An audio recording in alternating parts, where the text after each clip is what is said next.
Good morning, good evening, नमस्कार। आप लोग सभी कैसे हैं? आशा करते हैं आप लोग सभी अच्छे हैं। मैं भी अच्छी हूँ। आज आप लोग के सामने एक नई कहानी लेकर आई हूँ। वही हमारे यहाँ गुरुग्राम में एक घटना घट चुकी है, जहाँ एक पिता अपने बच्ची को एक नहीं 5-5 गोलियों से मार चुके होते हैं। मैं इसलिए यह कह रही हूँ क्योंकि यह जो दर्दनाक घटना हमारे देश में घटी है, गुरुग्राम में एक 25 साल टेनिस खेलने वाली लड़की, जिसके पिता ने उसको 5-5 गोलियों से रौंद डाला है। पता नहीं यह पिता कैसे अपनी बेटी की हत्या कर चुका। 3 मंजिला मकान था, जहाँ फर्स्ट फ्लोर पे इसके चाचा कुलदीप यादव लोग रहते थे और ऊपर ये लोग रहते थे। और राधिका, जिसका मर्डर कर दिया गया था, उसका एक भाई भी था। और इसकी माँ बीमार थी, अंदर सो रही थी। और पिता से राधिका का क्या हुआ था अभी तक पता नहीं चला है।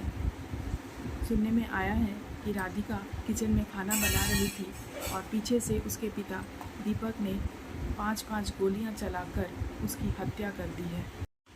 गोली की आवाज़ जैसे सुनाई पड़ी, राधिका के चाचा जो नीचे रहते थे वो अचानक ऊपर दौड़ के आते हैं और किचन में देखते हैं कि राधिका लहूलुहान होकर पड़ी रहती है।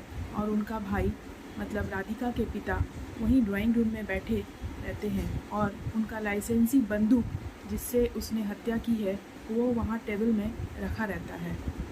इसके कुछ देर बाद राधिका का जो कज़न मतलब उसके बड़े पापा का जो बेटा आता है और देखता है राधिका इस हालत में पड़ी है। राधिका के चाचा और उनके भाई दोनों मिलकर राधिका को अस्पताल लेकर जाते हैं, जहां डॉक्टर उन्हें डेथ डिक्लेयर कर देते हैं।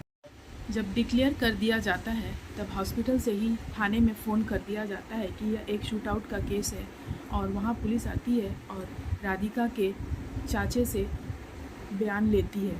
उसके बाद वह राधिका के घर पहुंचती है। पुलिस जब पहुंचती है तो वही स्थिति देखती है कि किचन में पूरा खून से भरा हुआ है और माँ बाप घर पर ही मौजूद हैं। राधिका की माँ का तबीयत खराब था, बुखार था, वो अंदर कमरे में लेटी हुई थी।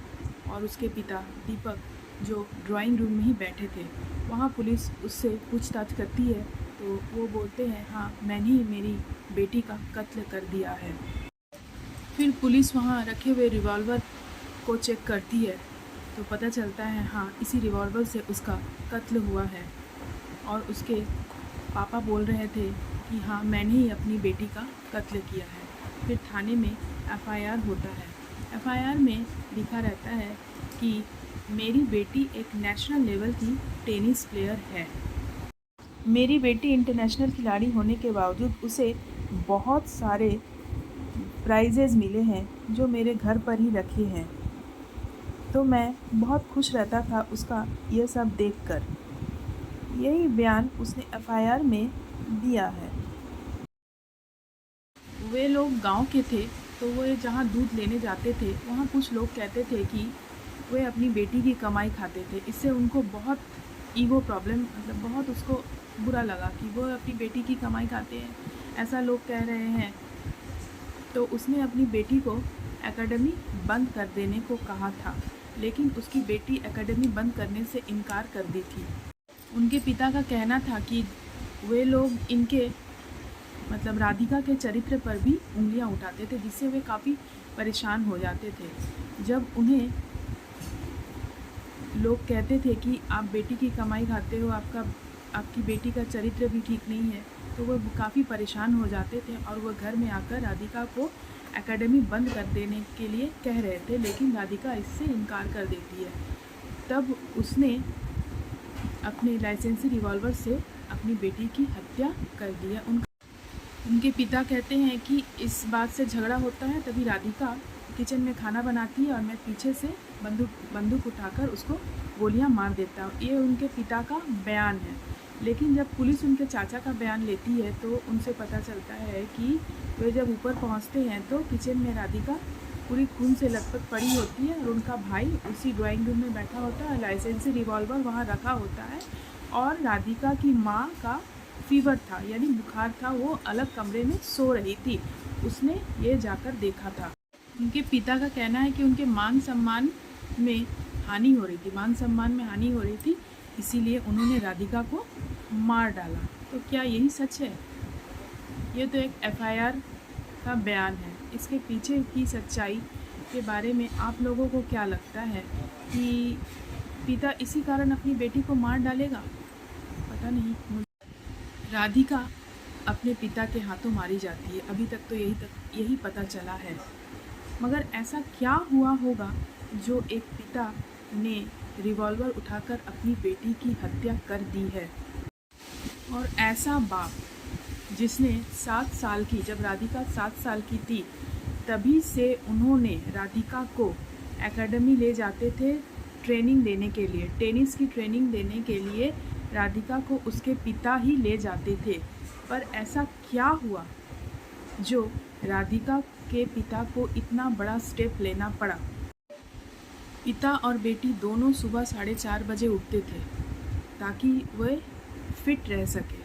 फिटनेस ट्रेनिंग के लिए भी उसके पिता ही ले जाते थे। दिल्ली, बॉम्बे, जहाँ जहाँ उनका खेल होता था उसके पिता ही उसको ले जाते थे। जहाँ जहाँ राधिका का टूर्नामेंट होता था ऑल ऑफ इंडिया में, वहाँ वहाँ उसके पिता उसको ले जाते थे। बेटी से वो बेहद प्यार करते थे। उनका एक बेटा भी था, लेकिन बेटी उनको बहुत ज़्यादा प्रिय थी। मतलब राधिका से वो बहुत ज़्यादा प्यार करते थे। राधिका का एक भाई भी था, लेकिन वह भाई उस समय वहाँ मौजूद नहीं था। घर में केवल 3 ही लोग थे, राधिका की माँ, राधिका के पिता और राधिका। उसका भाई कहाँ गया था पता नहीं, बाहर कहीं उसके पापा उसको भेज दिए थे। जो बाप सुबह सुबह उठकर अपनी बेटी के लिए सब कुछ करता था ताकि उसका करियर अच्छा हो सके, वह बाप कैसे 5 गोलियां अपनी बेटी को चला सकता है? उनके पिता का कहना है कि लोग ताना मारते थे। लोग ताना मारते क्यों थे? जो म्यूज़िक एल्बम के बारे में पता चल रहा है, वो म्यूज़िक एल्बम 1 साल पुराना है, 2024 का है। तो उसको लेकर लोग अभी ताना मारेंगे? ऐसा हो सकता है क्या? उस म्यूज़िक एल्बम को आप लोग ने देखा होगा कि उस म्यूज़िक एल्बम में दोनों बाइक पर बैठे हुए हैं, एक लड़का एक लड़की, मतलब राधिका पीछे बैठी है और वो उस लड़के के कंधे पर अपना सर रखी है। ऐसा कुछ गंदा नहीं है उस रील्स में, उस वीडियो में, जो लोग ताना मारेंगे।